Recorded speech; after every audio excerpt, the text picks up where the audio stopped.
Hello everyone, welcome to JK Exam Cracker. I am Bhanupriya, your teacher for the specialization course of the supervisor. So students, welcome you all once again to our revision series हमारी जो चल रही है. तो आज हमारी revisions का जो है 4th unit का last topic है, which is female feticide, infanticide and drug addiction. So ये 3 topics क्योंकि ये अपने आप में छोटे छोटे topics थे, so we have clubbed all of them and made one session. तो पहले हम हमारी रिवीजन सीरीज़ में क्या करते हैं, सबसे पहले हम सारे टॉपिक्स को उनकी शॉर्ट फॉर्म में या इम्पॉर्टेंट पॉइंट्स के थ्रू हम उन्हें डिस्कस करते हैं, रिवाइज करते हैं, रिकॉल करते हैं and after that we discuss the MCQs related to our topic. So हमारी ये सीरीज़ जो कि बहुत सक्सेसफुली एंड स्मूथली चल रही है and it is exclusively on the YouTube for all the viewers, for all the candidates जो भी इस एग्ज़ाम की तैयारी कर रहे हैं या ऐसे किसी एग्ज़ाम की तैयारी फ्यूचर के लिए कर रहे हैं. तो ये सीरीज़ आपके लिए स्पेशली डिज़ाइन की हमने कि how can we target every single topic. हर एक टॉपिक को हमने टारगेट किया, ना कि पूरे यूनिट को, क्योंकि कभी कभी पूरा यूनिट जब हम रिवाइज़ करते हैं ना तो हमारे कुछ टॉपिक्स बड़े हाईलाइट हो जाते हैं and the others become shady and they do not get proper attention. So हमने हर टॉपिक को प्रॉपर अटेंशन देते हुए सबके एटलीस्ट 20-25 MCQs को डिस्कस किया है and this series is going to go on further. तो आज हमारा 4th यूनिट का लास्ट टॉपिक या जो लास्ट हमारा चैप्टर काइंड ऑफ था, तो वो तीनों टॉपिक्स आज हमने रिवाइज करने हैं.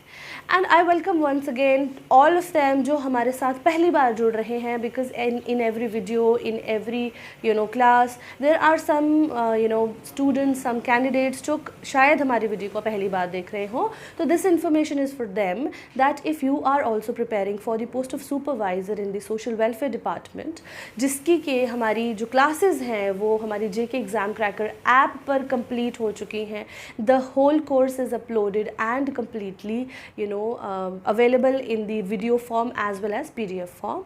सो फॉर दोज जिन्होंने अभी तक नहीं लिया है हमारा हमारा कोर्स नहीं परचेज़ किया है, या जिनको इस पॉइंट पे लग रहा है that you need further assistance and you finding yourself in the mid of nowhere, do not worry, still this is not the situation of crisis.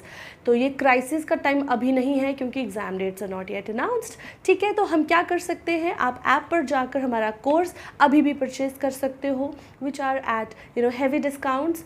And the course is in 2 forms. One is exclusively just the specialization part, 60 marks, and the other is 120 marks full course. And also there is a mock test series going on.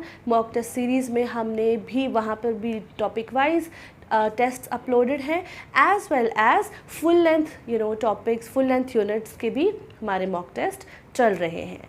तो ठीक है, at the end of this information I like to begin my class, I like to begin the revision now. Fine, so what is today's topic? Social levels में female infanticide, foeticide and drug addiction. Okay, so what is female infanticide? So सबसे पहले हम बोलते हैं who is an infant. जो बच्चा जन्म से लेकर 1 साल तक का जो उम्र होती है उसे हम इन्फेंट कहते हैं. Infanticide is the killing of an infant, यानी कि जो इतनी उम्र के बच्चे होते हैं पैदा होने से लेकर जिन्होंने अभी अपना फर्स्ट बर्थडे नहीं सेलिब्रेट किया, उन बच्चों की डेथ को, उनके मारने को, जब उनको डेलिब्रेटली मारा जाए, विच कुड बी कि उनको डेलिब्रेटली मतलब उनके मर्डर कोई करे, या फिर इग्नोरेंस से या केयरलेसनेस से या फिर डेलिब्रेटली उसका ध्यान ना रखे कि ये मर जाए, that is called as an infanticide. Now infanticide, this term belongs to both the infants, yani male as well as female. But when we talk in the context of social evils, social evil हमारे India के context में is the female infanticide because of the cultural and social backgrounds and norms.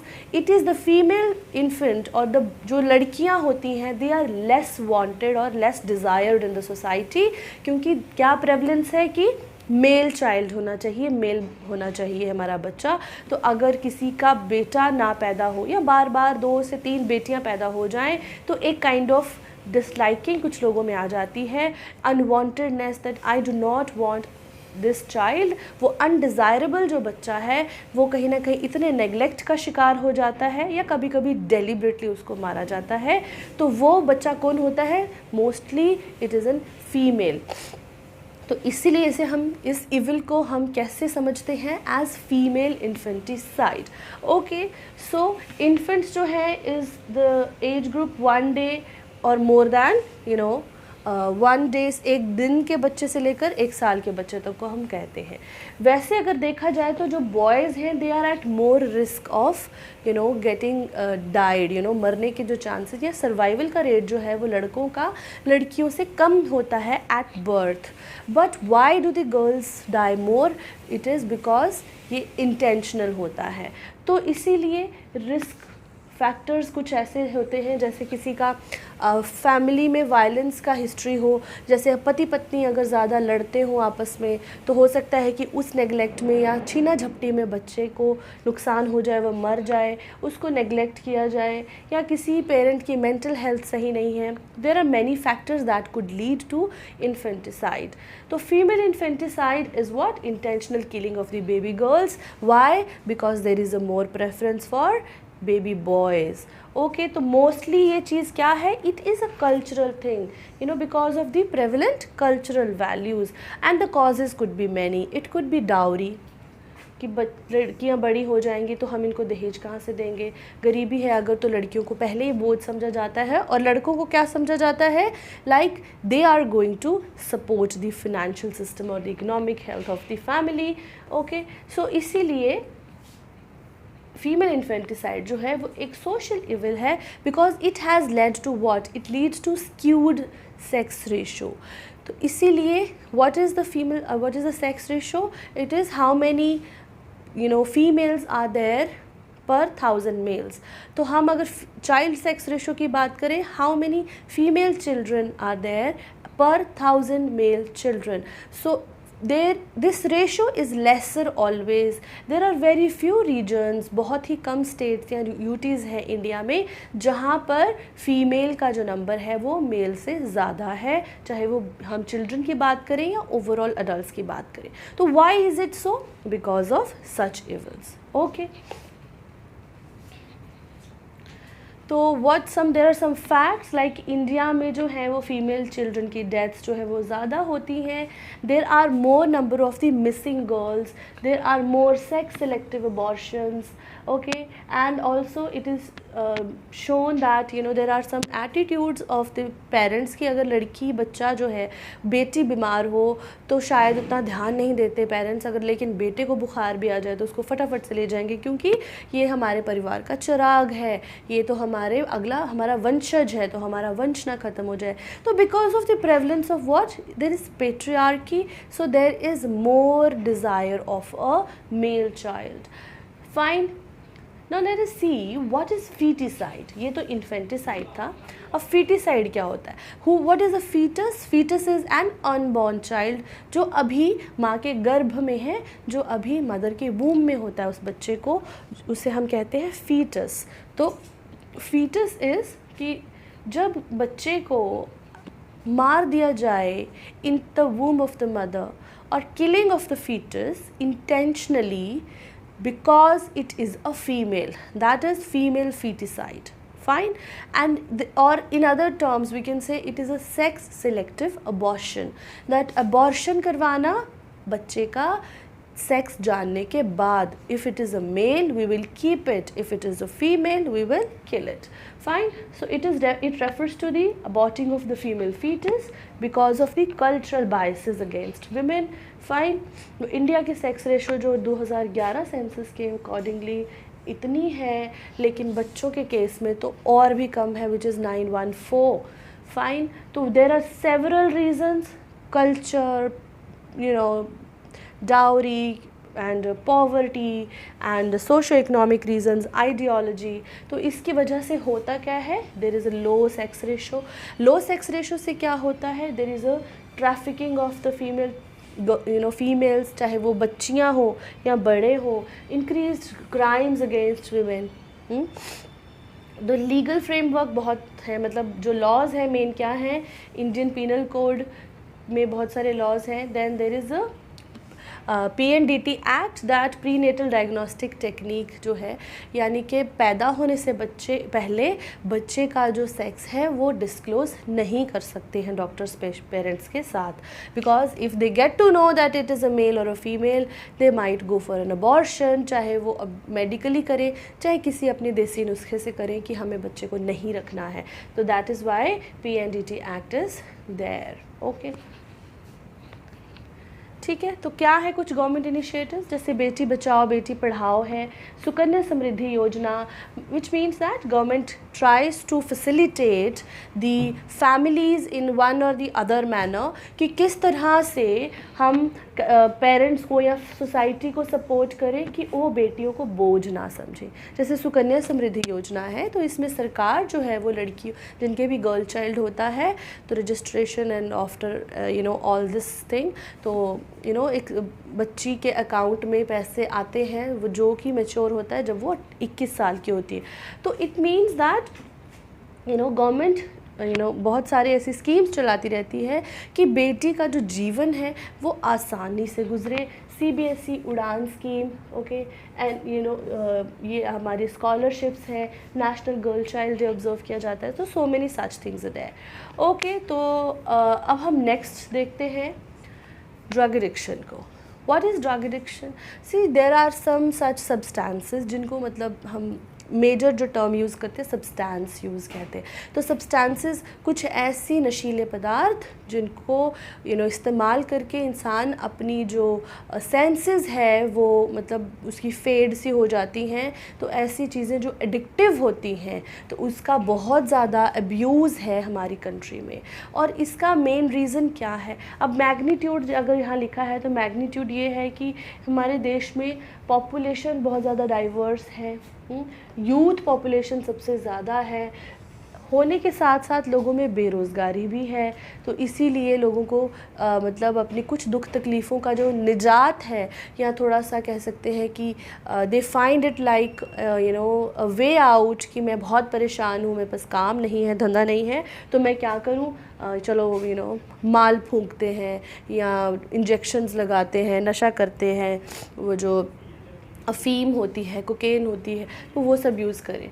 Okay, तो रिपोर्टें क्या दिखाती हैं कि addiction में alcohol, cannabis, opioid, sedatives, inhalants, बहुत सारी कैटेगरीज़ हैं, लेकिन नुकसान सबके अलग अलग हैं। अब इंडिया का क्या है ना कि इंडिया की जो जोग्राफिकल लोकेशन है ना वो ऐसी है that it lies between golden crescent and golden triangle. तो ये दोनों ही इंडिया को टच करती हैं। हम गोल्डन क्रेसेंट किसे कहते हैं? ईरान, अफ़गानिस्तान और पाकिस्तान। तो यहाँ से भी सप्लाई आती है, ईरान, अफ़गानिस्तान, पाकिस्तान को गोल्डन क्रेसेंट कहते हैं। वेयर एज गोल्डन ट्रायंगल कहते हैं लाओस, थाईलैंड और म्यांमार से। तो ये एक तरफ अगर हम नॉर्थ ईस्ट की बात करें, नॉर्थ वेस्ट की बात करें, नॉर्थ वेस्ट, तो यहाँ पर आती गोल्डन ट्रायंगल, गोल्डन क्रेसेंट है। तो यहाँ से भी बहुत ज़्यादा सप्लाई आती है इंडिया में सिडेटिव्स की, नशीले पदार्थों की। और दूसरी तरफ लाओस, थाईलैंड, म्यांमार जो नॉर्थ ईस्ट से टच करता है, वहाँ से भी। तो इंडिया में सप्लाई चेन्स ऐसी हैं ना कि जो बच्चे हैं या जो यंग जनरेशन है वो उनको ज़बरदस्ती के लिए कि ट्रैप करके उनको इन चीज़ों का शिकार बनाया जाता है, क्योंकि बहुत बड़े माफिया हैं, तो ड्रग माफियाज़ हैं, तो उनका शिकार बनती है आम जनता। ओके, तो आम जनता शिकार बनती है। तो ये इतना बड़ा सोशल इशू है, इविल है, कि इसको क्रैक करना जो है वो सरकार के भी बस में नहीं है, but still the efforts are being put. Fine. Health consequences हमें पता है कि अगर कोई ड्रग एडिक्टिव हो जाए तो क्या इश्यूज़ होते हैं। बहुत सारे physical issues, mental, psychological, social life disturbed है, फैमिली पूरी ख़राब हो जाती है, एज़ वेल एज़ अगर आप नशे छोड़ भी दो तो सोशल स्टिग्मा कभी भी आपका पीछा नहीं छोड़ता, as well as apart from that जो फिनेंशियल क्राइसिस फैमिलीज़ पे आता है उसकी तो बात ही नहीं पूछें। फ़ाइन। तो चैलेंजेस क्या हैं, किस तरह से ड्रग मतलब एडिक्शन का जो इशू है उसको हम क्यों नहीं कर पा रहे हैं एड्रेस? बिकॉज लोगों में अवेयरनेस नहीं है या खुलकर बात करने की विल नहीं है।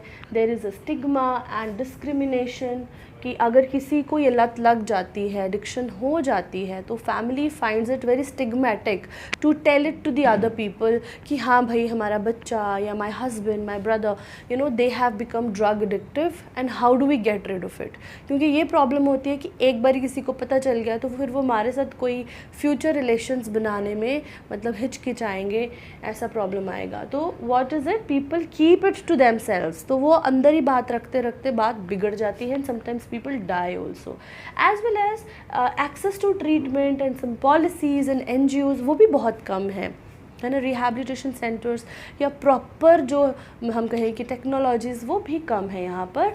एज उसके साथ इलाज कम है लेकिन अवेलेबिलिटी ऑफ ड्रग्स बहुत ज़्यादा है, तो इंसान छोड़ भी नहीं पाता चेन में एक बार फंस जाए तो कुछ गवर्नमेंट इनिशिएटिव्स हैं। तो गवर्नमेंट इनिशिएटिव्स क्या हैं, let us have a look at that. Government initiatives to tackle drug abuse in India include, Drug and Cosmetics Act 1940, the Narcotics Control Bureau, ये NCB जो है, this is the nodal agency। कौन सी nodal agency है? Drug से related कोई भी law बनाना है या लॉ इन्फोर्स करना है, उसके लिए नोडल एजेंसी यानी कि जिसका अप्रूवल चाहिए ही चाहिए होता है वो है नारकोटिक्स कंट्रोल ब्यूरो, जो कि 1986 में बनाया गया था। Then there is national narcotics coordination portal NNCP। तो ये कोऑर्डिनेशन पोर्टल है, यानी कि एक ऐसा प्लेटफॉर्म है जहाँ पर डिफरेंट एजेंसीज़, डिफरेंट मिनिस्ट्रीज़ जो ड्रग एडिक्शन या ड्रग से रिलेटेड जो भी लॉज बनाती हैं या काम करती हैं वो एक साथ आकर यहाँ पर काम कर सकते हैं। Okay, and what else is there?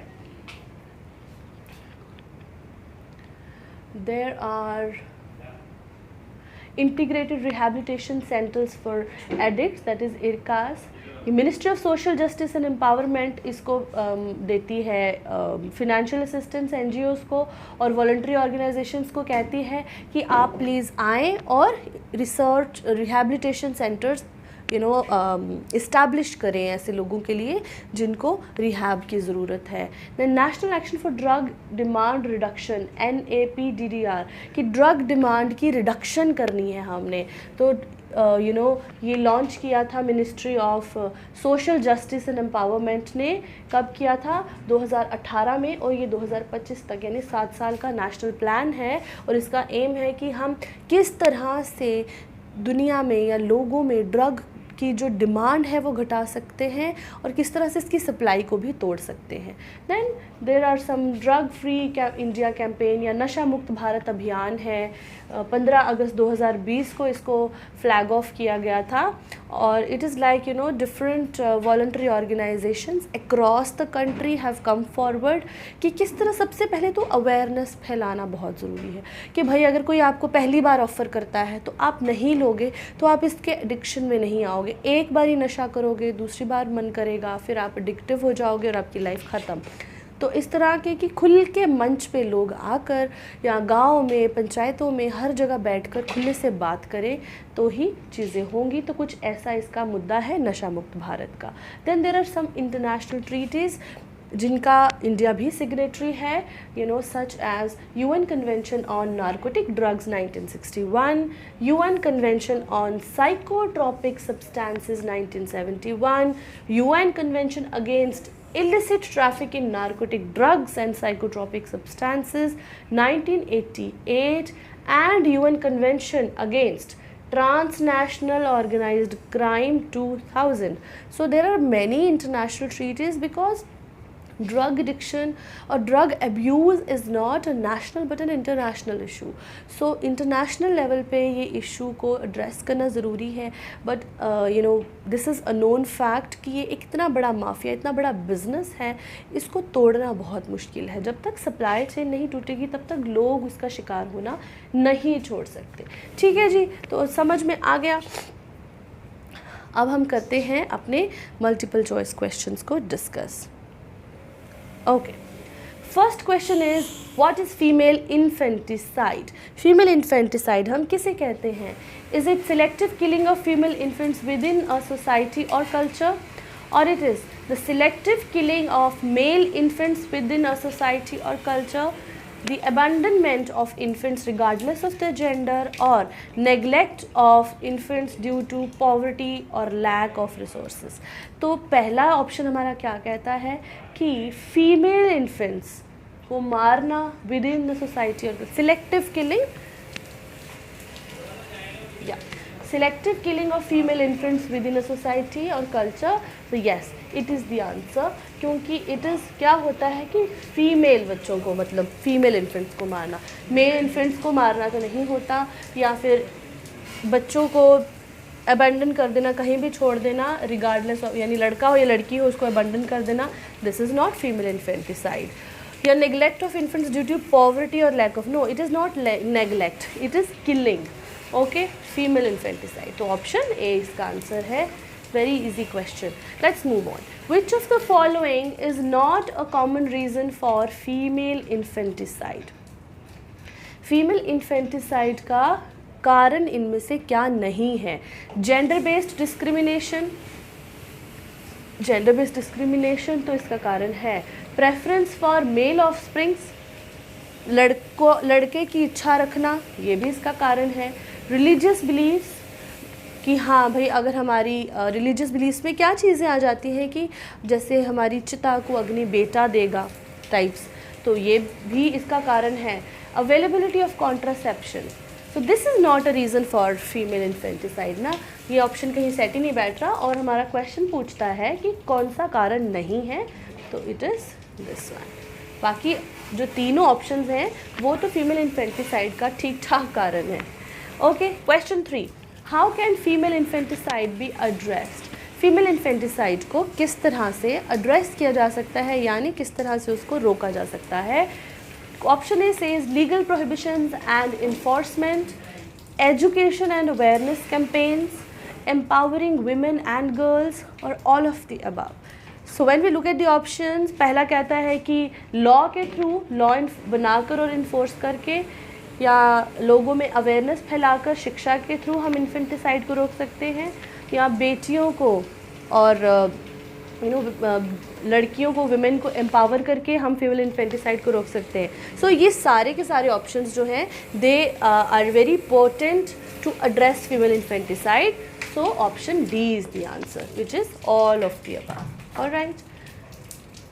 Next is question 4. Which of the following is a consequence of female infanticide on the overall population demographics? तो ये क्वेश्चन क्या पूछ रहा है कि फीमेल इन्फेंटिसाइड का हमारी पॉपुलेशन की डेमोग्राफी पे क्या असर होता है. First is decrease in the average life expectancy, क्या एवरेज लाइफ जो है वो घट जाती है. Increase in the proportion of elderly individuals, यानी कि एल्डरली इंडिविजुअल्स जो हैं, यानी हमारी बूढ़ी जो पॉपुलेशन है वो बढ़ जाती है. Skewed sex ratio at birth और decline in birth rate. Skewed sex ratio at birth means that जो सेक्स रेशो है, how many females per 1000 mail born at birth, वो घट जाती है. या decline in birth rate. So obviously skewed sex ratio, यानी sex ratio जो है वो और भी बिगड़ जाती है अगर फीमेल इन्फेंटिसाइड चलता है. ठीक है, तो बच्चियों को जब पैदा होते ही मार देना है, या फिर बिल्कुल जन्म पे उनको छोटी सी उम्र में मार दें, तो सेक्स रेशो बिल्कुल ख़राब हो जाएगी. राइट. क्वेश्चन 5 क्या कहता है? What is the impact of female feticide on the sex ratio in India? ठीक है, तो what does it say? Decrease in the sex ratio, increase in the sex ratio, no impact or fluctuations. मतलब कि female feticide का India की sex ratio में क्या असर होगा? तो इट इज़ कि सेक्स रेशो तो घट जाएगी ना, तो it is what? Decrease in the sex ratio.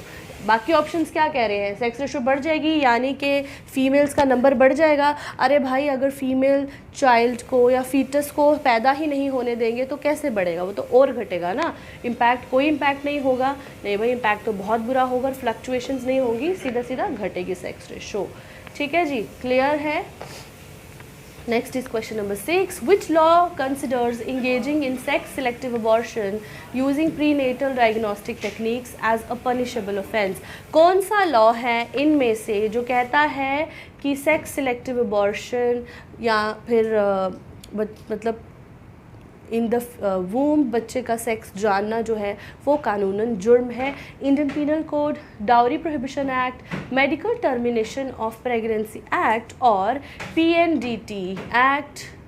तो it is of course PNDT, prenatal diagnostic technique, यानी कि पैदा होने से पहले बच्चे का सेक्स जानना जो है वो कानूनन जुर्म है। सो D is the option. Okay, let's move on to question number 7. Question 7 कहता है which factor is not cited as a reason for the prevalence of feticide? Female feticide का इनमें से कौन सा कारण नहीं है? A is socio-economic circumstances, socio-economic circumstances, gender equality, cultural bias against women और ideological preference of boys. So A option तो इसका कारण है, gender equality is not a reason for female feticide. Cultural bias against women की culture हमारा कहता है कि women are not equal or less potent for to men. Cultural bias against women, ideological preference of boys, yes, अगर लड़कों की preference रखेंगे हम तो भी लड़कियां जो हैं उनको मारने पे लोग तुल जाएंगे। तो it is gender equality which is not a reason for female foeticide, है ना, कि जहाँ पर जेंडर इक्वल होगा जिस समाज में वहाँ फीमेल फीटिसाइड नहीं होगा। क्वेश्चन 8 कहता है what term refers to killing of an unborn child? Very simple, तो अनबॉर्न है तो इसमें मुझे पता है होमिसाइड और अबॉर्शन, तो आप कहेंगे कि ऑप्शन नहीं है, but don't get confuse in infanticide and foeticide. Infanticide is killing a born child before first year, 0 to 1 year child. तो लेकिन एक अनबॉर्न बच्चे को मारना क्या होता है? Foeticide. So C becomes the option. Very simple, very easy questions. Let's move. Question 9. What is the term used to describe the imbalance in sex ratio caused by female feticide and infanticide? Gender equality, gender imbalance, gender ratio disparity or gender discrimination? Question number 9 हमसे क्या पूछता है? That जो sex ratio में imbalance आता है because of killing the female child और female foetus, तो उसे हम क्या कहते हैं? Gender ratio disparity, gender equality, imbalance और discrimination. So it is gender ratio disparity. किसी को प्रॉब्लम, कोई टेंशन नहीं होनी चाहिए इन ऑप्शंस में। जेंडर इक्वालिटी तो होती है कि भाई जब दोनों जेंडर्स इक्वल हो, जेंडर इम्बैलेंस तो अलग बात है, ठीक है। Just a moment please. Gender ratio disparity, gender discrimination भी नहीं है इसका option, but I have to think about it again. Gender imbalance, okay, the option is asking कि रेशियो का नहीं, इसने पूछा है कि जो हमें इम्बैलेंस मिलता हो जाता है जो बच्चों को मारने से, दैट इज़, तो आई थिंक जेंडर इम्बैलेंस जो है वो ज़्यादा जा रहा है, तो B should be the answer. ये थोड़ा सा धुंधला क्वेश्चन है, तो I will go with B, but if you have any suggestions, please comment in the comment section. Question 10. What is the long-term societal impact of female feticide? Female feticide का long-term impact क्या होता है? Gender equality आ जाती है समाज में, increased maternal mortality rates, यानी कि ड्यूरिंग चाइल्ड बर्थ मदर के मरने के चांसेस ज़्यादा होते हैं। Skewed sex ratio and social unrest, sex ratio और भी गिर जाएगी और सोसाइटी में इम्बैलेंस होने से अनरेस्ट हो सकता है, या improved economic conditions for women, या विमेन की इकोनॉमिक कंडीशंस बेटर हो जाएंगी। तो ऑप्शन C इसका आंसर है स्टूडेंट्स, क्योंकि लॉन्ग टर्म इम्पैक्ट की हमने बात की है। स्क्यूड सेक्स रेशो तो उसका डायरेक्ट इम्पैक्ट है, लेकिन सोशल अनरेस्ट जो है वो लॉन्ग टर्म में हमें देखने को मिलता है कि जैसे हमने कहा कि when there are lesser females तो people will not find women to get married to, so then there will be more crime against women, जो कि हम देखते भी हैं, ज़्यादा क्राइम है। अपनी कास्ट में, अपने रिलीजन में एंडोगैमी, एक्सोगैमी रूल्स फॉलो नहीं कर पाएंगे लोग, बट उनको बस they will find somebody to get married to, या फिर सोसाइटी में बड़ी प्रॉब्लम्स आ जाएंगी। Okay, Question 11.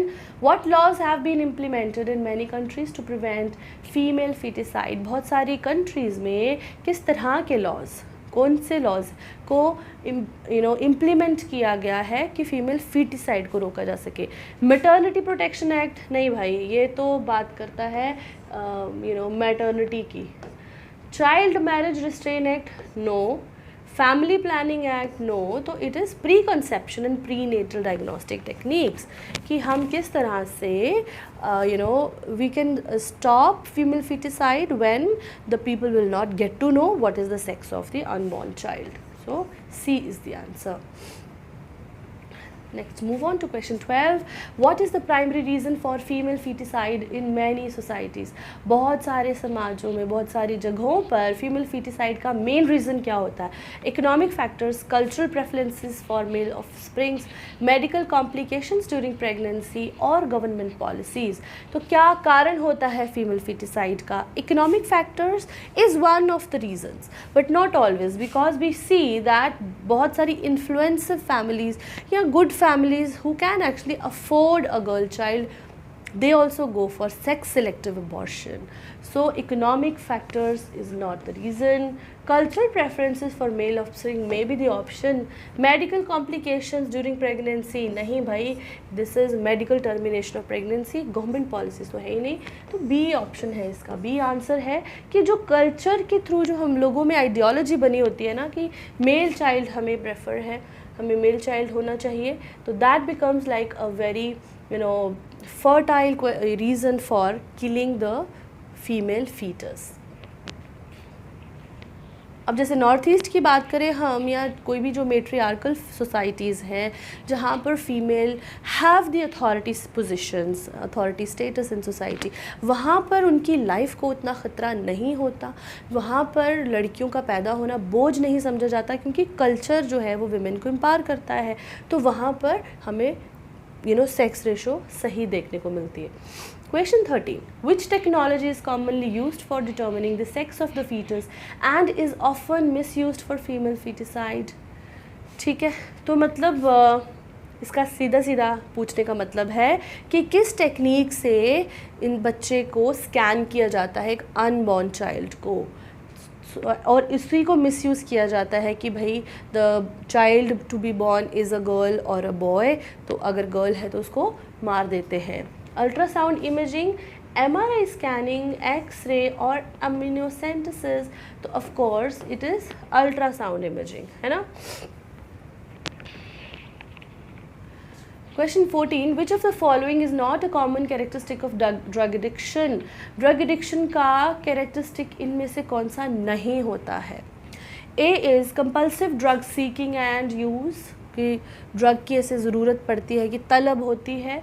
Inability to stop using the drug despite its negative consequences, उसके नुकसान पता होते हुए भी हम जब ड्रग का मिसयूज़ नहीं रोक पाते.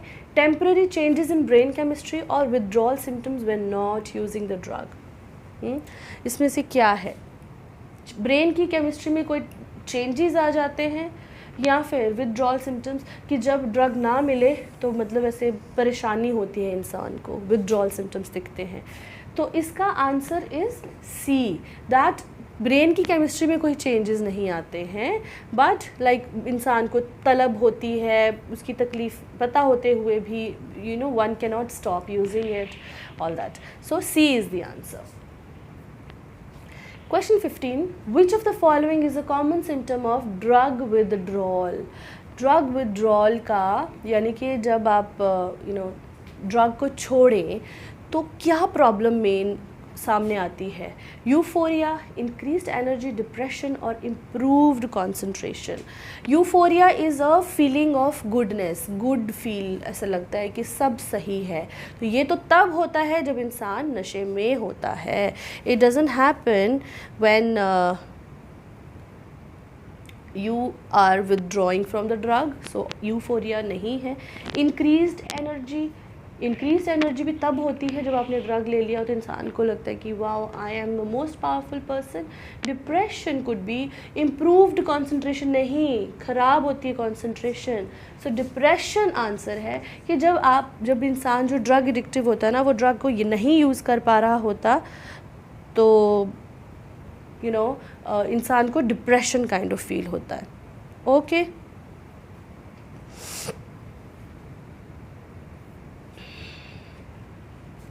fine. So question 16 says which neurotransmitter is commonly associated with the brain's reward system and is implicated in drug addiction?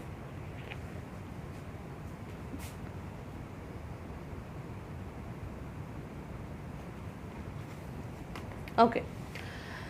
कौन सा न्यूरोट्रांसमीटर? न्यूरोट्रांसमीटर्स कुछ ऐसे केमिकल्स होते हैं जो काइंड ऑफ हार्मोन जैसे ही होते हैं, you know that function like you know transmitting the signal from one part of the body to the brain और brain to the other part of the body. तो वो कौन सा न्यूरोट्रांसमीटर होता है जो कि ब्रेन के रिवॉर्ड सिस्टम के साथ एसोसिएट होता है and drug addiction, you know drug मतलब हमें एडिक्ट बनाता है ड्रग्स के लिए.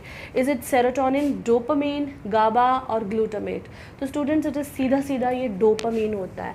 कहते हैं ना डोपामीन हमें ये फील करवाता है कि ड्रग्स यूज़ कर रहे हैं हम, wow this is you know so good, और अगर हम नहीं करेंगे तो लगता है कि हम मर ही जाएंगे शायद. तो दिस इज़ डोपामीन जो हमें हमारे मतलब बॉडी में ये बहुत इंपॉर्टेंट रोल प्ले करता है ब्रेन में, कि our brain says that yes, using the drugs is good and that is why we become addicted to them. Next is question 17. What contributes to the under-reporting of female infanticide as a crime in India? अब you know female infanticide, feticide ये crimes हैं but they are either not reported or very much under-reported, यानी इनकी सबकी reporting नहीं हो पाती है. तो उसका क्या मतलब क्या consequence निकलता है या क्यों ऐसा होता है? One is lack of reliable data, B is strict legal enforcement, cultural acceptance और gender equality initiatives. What contributes कि why किस तरह से होता है? Is it lack of reliable data? Strict legal, अगर strict legal enforcement हो तो फिर तो सारे के सारे केसेस रिपोर्ट होंगे. Cultural acceptance, gender equality initiatives. It is because of lack of reliable data.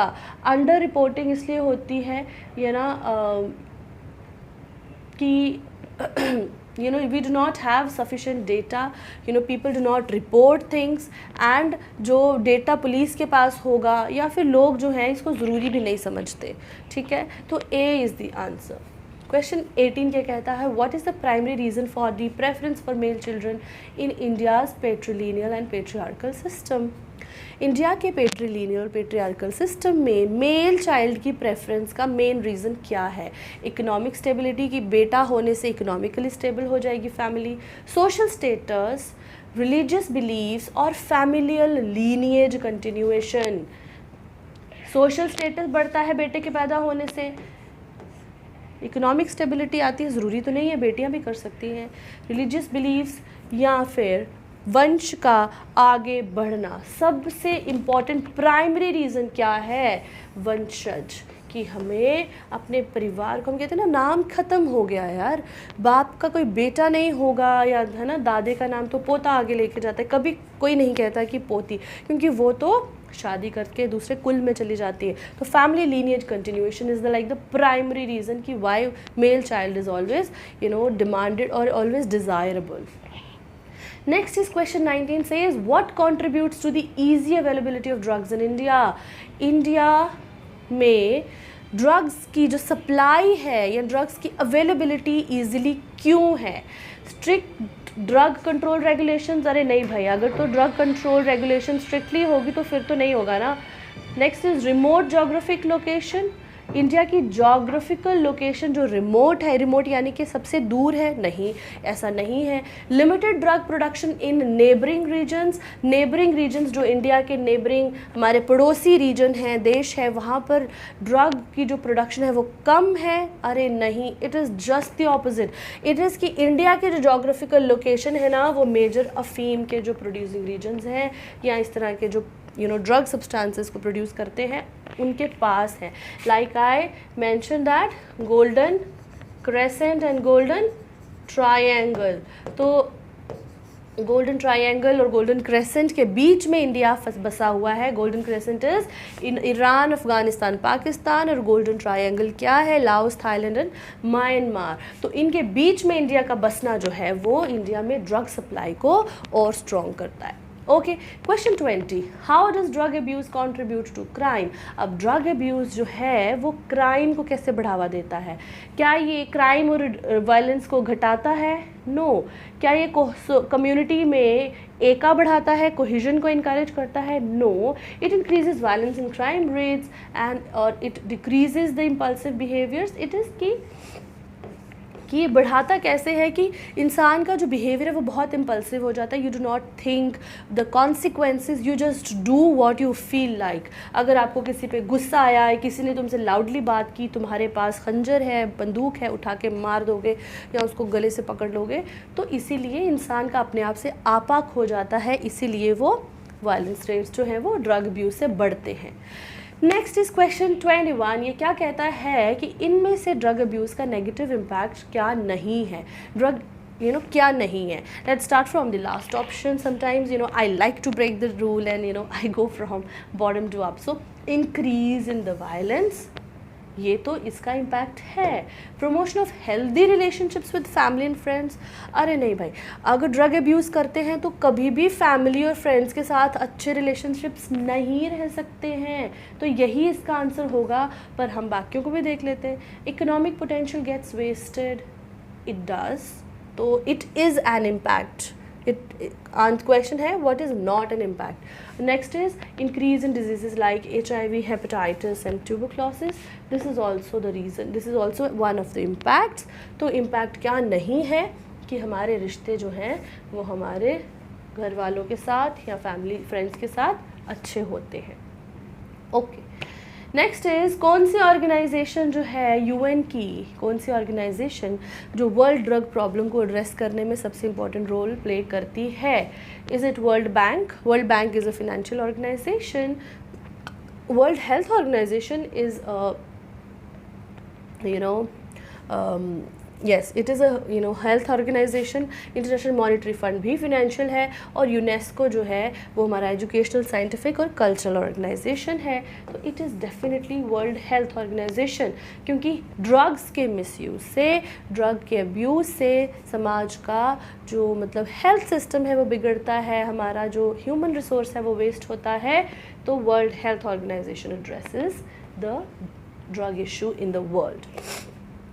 Next is what international day is recognized as the International Day Against Drug Abuse and Illicit Trafficking. So what is it? It is 26th of June. 26 जून जो है ना, ये होता है international day against drug abuse. इसको आपने factually याद रखना है. 24 is which negative impact of drug abuse is related to public health concerns. अगर हम public health की बात करें, यानी कि public health में क्या चीज़ें आ जाती हैं?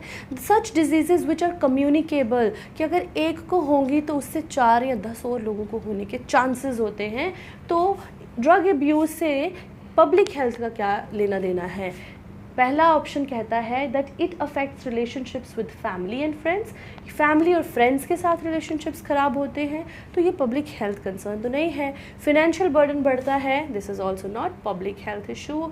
Increase in diseases like HIV, hepatitis B and C and tuberculosis, yes, this is the answer. Next is economic potential gets wasted. ठीक है, बाकी सब चीज़ें ठीक हैं, लेकिन पब्लिक हेल्थ कंसर्न में क्या चीज़ आती है कि एड्स होना, हेपेटाइटिस होना, ट्यूबरक्लोसिस होना. भाई हमें पता है कि अगर एक बंदे को TB होती है ना, तो वो कम्युनिकेबल डिजीज़ है. If he coughs somewhere and कोई उसको इनहेल कर ले या उसके साथ उसके बर्तनों में खाना खा ले, तो because the bacteria gets communicated from one person to another. HIV का भी ऐसा ही है. HIV फैलने के बहुत सारे तरीके हैं, है ना. एक सेम सिरिंज से, क्योंकि जैसे नशा करते हैं लोग तो इंजेक्शंस लगाते हैं, सेम सिरिंजेस फिर सब लोग यूज़ करते हैं. एक को एड्स होगा, बाकियों को होगा. तो इस तरह से पब्लिक हेल्थ कंसर्न क्या है कि लोगों में इस तरह की बीमारियां ज़्यादा फैलती हैं ड्रग अब्यूज़ से. The last question is what does the section 315 of the IPC define as infanticide?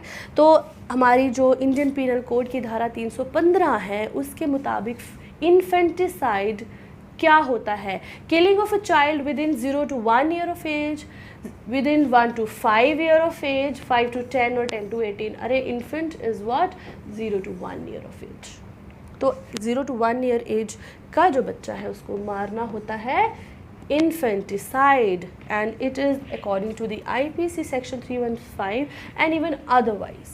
ठीक है जी. So with this we have come to the end of this session, to the end of the unit number 4's revision series, revision discussions. हमने हर topic को बहुत detail में उठाया and we have discussed all the MCQs. So I hope this is going to help you in future. Thank you very much.